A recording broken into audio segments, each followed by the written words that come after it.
Acting Deputy President. I speak as a servant to the people of Queensland and Australia. It's now 7 months since I delivered a speech reminding senators and people listening at home of the significance of our flag, a flag that flies proudly above our parliament, on a strong support that stands equally above the Senate and the House of Representatives, reminding all of us in both chambers we serve the people. We do not serve large banking corporations, globalist banking corporations. We do not serve trade union bosses who are often a business of their own these days, devoid of relevance to union members. And we certainly do not serve large multinational foreign pharmaceutical companies. For 7 months, I've been ending my speeches with the reminder that we have one flag, we are one community, and we are one nation.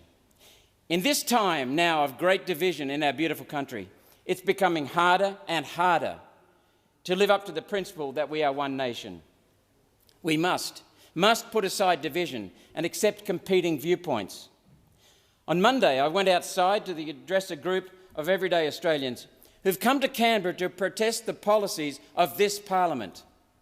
They quite rightly expected to be able to speak to their elected representatives, to share their concerns. And so I did my job and I spoke with them. The results were, to be honest, mixed. I heard many different opinions and I saw many different flags. It's obvious to me that there are some, a very, very small minority, who are misleading and inflaming opinion to gain power for themselves. One Nation will continue to take positions that are based on facts and data, not fabricated, false internet myths. If those of us who oppose tyranny are unable to unite among ourselves, how can we win public opinion? And win we must.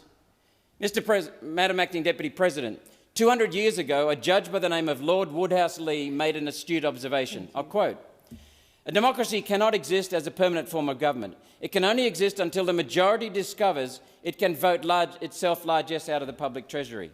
After that, the majority always votes for the candidate promising the most benefits, with the result that democracy collapses because loose fiscal policy is always followed by dictatorship.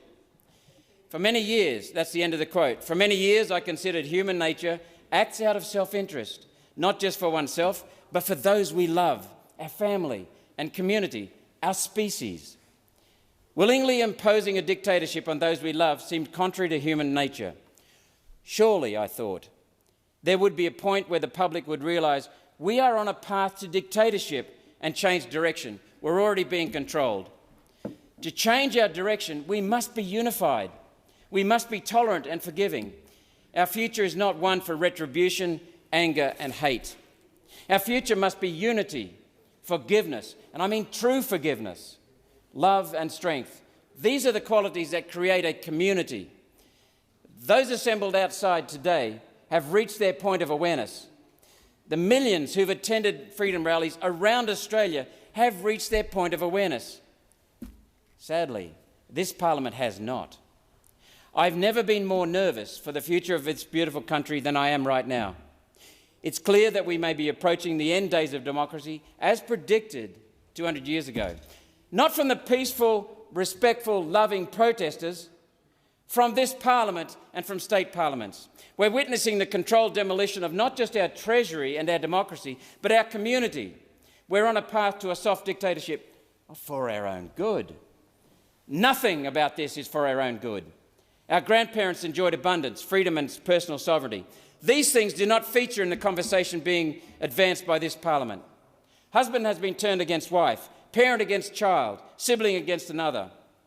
Our young are being seduced into a world of selfish hedonism that begets apathy towards family and community. Women are being erased, replaced with offensive language such as uterus owner and birthing parent, forced to compete against biological men to make clear their new debased status afforded them by the brave new world of globalist groupthink. This is evil. Government dependence is treated as a right, as though it was somehow noble to live off the hard work of others. We're being led into a world where the middle class no longer exists, only a financial elite and their nomenclatura, a pampered and privileged administrative class tasked with carrying out the instructions of the globalists, the elites. High-paid corporate and diplomatic thank you jobs are clearly on offer to politicians who've expended their political capital to implement globalism. Meanwhile, everyday Australians have no such escape. Life for so many, including those I met on Monday out front, means working harder and going backwards. During COVID, the world's richest billionaires have seen their wealth increase by $3 trillion, while the wealth of citizens has gone backward by that same amount. Robbery, stolen. COVID has represented the largest transfer of wealth in human history, nakedly. Everyday Australians have less, while billionaires have plenty more. This parliament is responsible for destroying the Australian economy, destroying small business, destroying lives and destroying hope. The media, major global pharmaceutical companies, globalist banks, political donors and health bureaucrats have the same owners: BlackRock, Vanguard and State Street Capital, amongst others.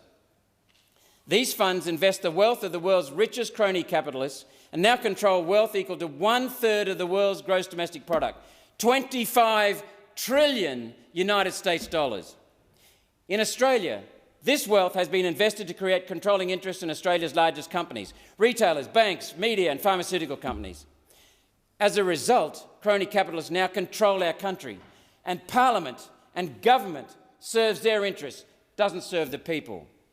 Under this Parliament, a future awaits everyday Australians that's nothing more than 18th century feudalism with a public relations budget. What never gets mentioned is that democracy is not part of this so-called Great Reset. What awaits is something the UN calls stakeholder governance. Unelected, unrepresentative corporations and their nomenclatura will decide how we live our lives. Parliament will be reduced to debating and passing resolutions that have no legal standing. And this is exactly how the European Parliament works right now.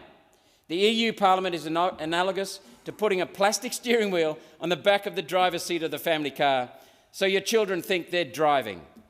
This is our future under the globalist philosophy that now dictates the actions of the Liberals, the Nationals, the Greens and Labor.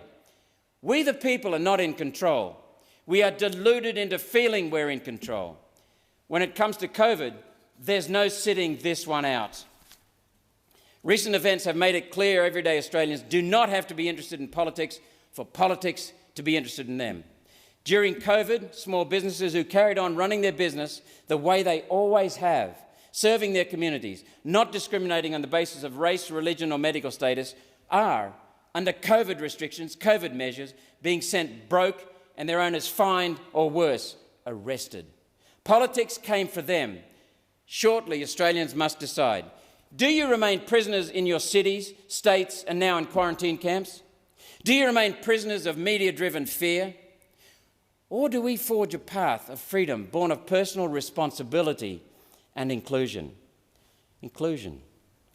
It's ironic how that word has been reinvented to mean the majority accepting the viewpoint of a small and noisy minority as a device to move society further and further and further towards a single worldview. Senator Chisholm from the Labor Party moved a motion in support of doing exactly that only yesterday. With his matter of urgency, Senator Chisholm was kind enough to show us where Labor, the once proud ALP, would take Australia. For public order, the senator said, dissent must be suppressed.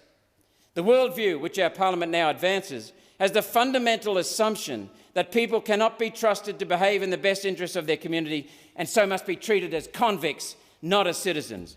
Robbed of free choice, and implicit in that, robbed of freedom itself.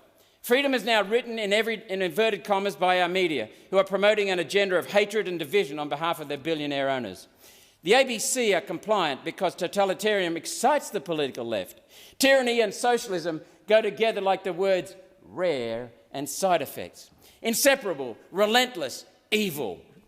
Christmas and Easter, Australia Day and Anzac Day, and let's not forget Father's Day, had to be extinguished because they offer a chance to renew the bonds that unite us as a family, as a community and as a nation. The time for people to trust the government is over. It's now time for the government to trust the people.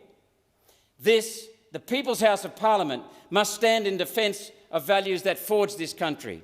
The war on family, on community and Christianity must end in this sitting, for we will be convicts no more.